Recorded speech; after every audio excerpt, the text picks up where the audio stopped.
Bismillahirrahmanirrahim. Assalamualaikum warahmatullahi wabarakatuh. Halo semuanya.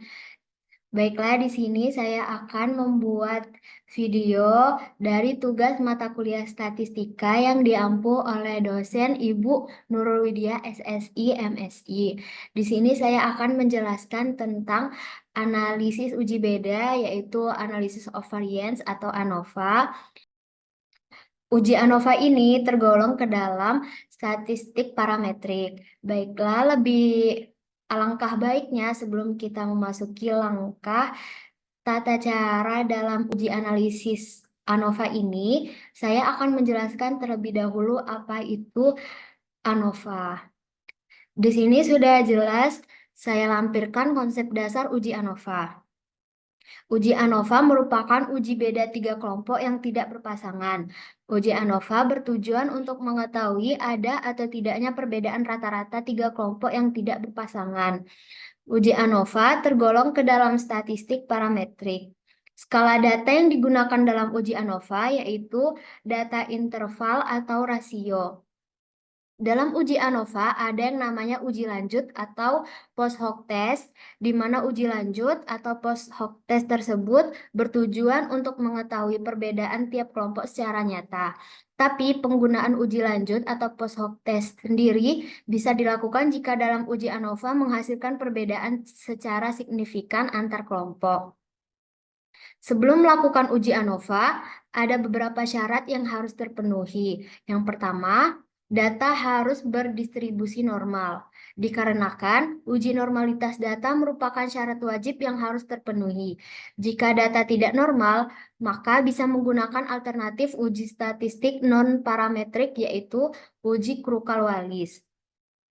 Yang kedua, varian data homogen, meskipun uji homogenitas bukan syarat mutlak yang harus terpenuhi, tapi penggunaan uji homogenitas dalam ANOVA akan berdampak pada pemilihan uji lanjut atau post hoc test. Apabila asumsi uji homogenitas terpenuhi, maka bisa masuk ke dalam uji lanjut Bonferroni. Sedangkan jika asumsi uji homogenitas tidak terpenuhi, maka bisa menggunakan uji lanjut Gomez-Howell. Baiklah, di sini saya akan memulai menjelaskan tentang tata cara uji ANOVA pada statistika dengan menggunakan SPSS. Baiklah, selanjutnya langkah-langkah dari uji ANOVA yang akan dijelaskan oleh rekan saya yaitu Fari Hanum. Pertama kita masuk ke Excel. Di sini sudah ada contoh data kelompok 1, 2, dan 3 beserta nilainya. Tabel di samping sudah ada kelompok 1, 2, 3 yang diurutkan skornya.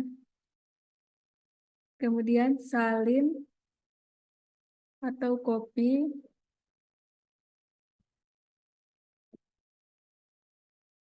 dipaste di SPSS.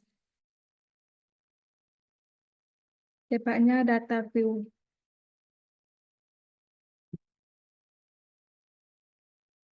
Kemudian variabel view diubah 1 jadi kelompok.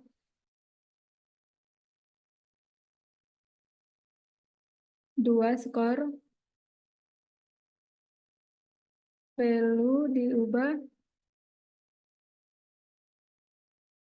Value yaitu 1.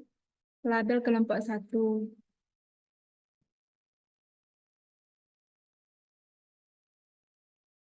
Value 2. Kelompok 2.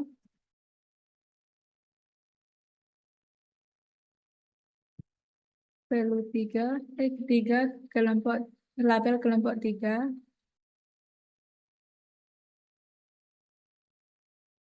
Oke kan?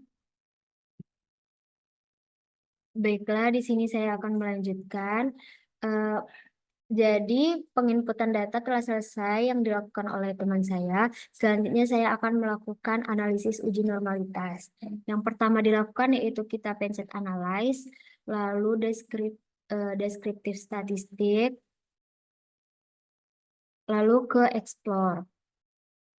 Kelompok kita masukkan ke factor list, dan skor kita masukkan ke dependent list, lalu kita pencet plots. Setelah itu jangan lupa kita centang normality plot with test dan continue. Setelah selesai, kita pencet OK. Sebelum kita melakukan analisis uji normalitas, alangkah baiknya kita mengetahui kriteria uji normalitas terlebih dahulu. Nah, kriteria pengujian uji normalitas. Yang pertama, nilai signifikan p-value kecil dari 0,05 berkesimpulan data tidak berdistribusi secara normal. Yang kedua, nilai signifikan p-value besar dari 0,05 berkesimpulan data berdistribusi secara normal.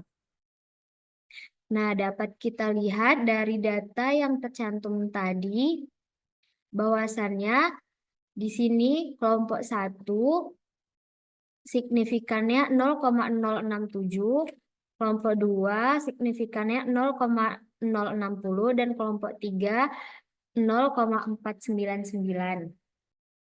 Dari ketiga kelompok tersebut, bahwa angka signifikannya lebih besar dari 0,05, jadi berkesimpulan data berdistribusi secara normal. Selanjutnya, setelah uji normalitas, saya akan melakukan uji one way ANOVA. Kita pilih menu Analyze, kemudian Comparison, kemudian one way ANOVA, kelompok ke faktor, score dependent list, kemudian option, pilih homogeneity of variant test, continue, kemudian OK. Di sini didapat signifikan homogenitas yaitu 0,751. Kemudian saya akan menjelaskan kriteria homogenitas, yaitu nilai signifikan atau p-value based on mean kurang 0,05 berkesimpulan varian data tidak homogen atau uji homogenitas tidak terpenuhi. Dan jika nilai signifikan atau p-value based on mean besar dari 0,05 berkesimpulan varian data homogen atau uji homogenitas terpenuhi. Saya akan membacakan kriteria pengujian one way ANOVA atau uji ANOVA. Nilai signifikan p-value kurang 0,05 berkesimpulan ada perbedaan secara signifikan. Dan nilai signifikan p-value besar 0,05 berkesimpulan tidak ada perbedaan secara signifikan. Di sini terdapat nilai signifikan yaitu 0,00 yang berkesimpulan ada perbedaan secara signifikan dikarenakan kurang dari 0,05. Nah, untuk mengetahui ada perbedaan signifikan setiap kelompok, kita bisa menggunakan post hoc test yaitu dengan cara uji lanjut. Caranya, kita pilih menu Analyze, lalu pilih Comparisons, selanjutnya pilih One Way ANOVA, kita bisa pilih post hoc. Di sini muncul beberapa opsi berhubung variabel data yang kita dapat tidak homogen. Kita pilih menu Games Howell, kemudian pilih Continue, Oke.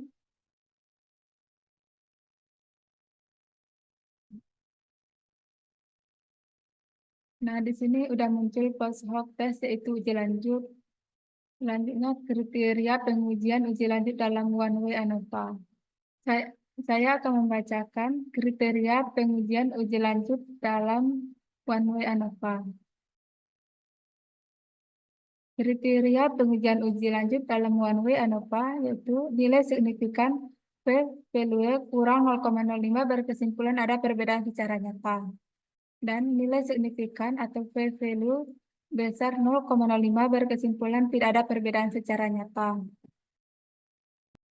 Di sini hasil comparison antara kelompok 1 dan kelompok 2 signifikan kurang dari 0,05 berkesimpulan ada perbedaan secara nyata.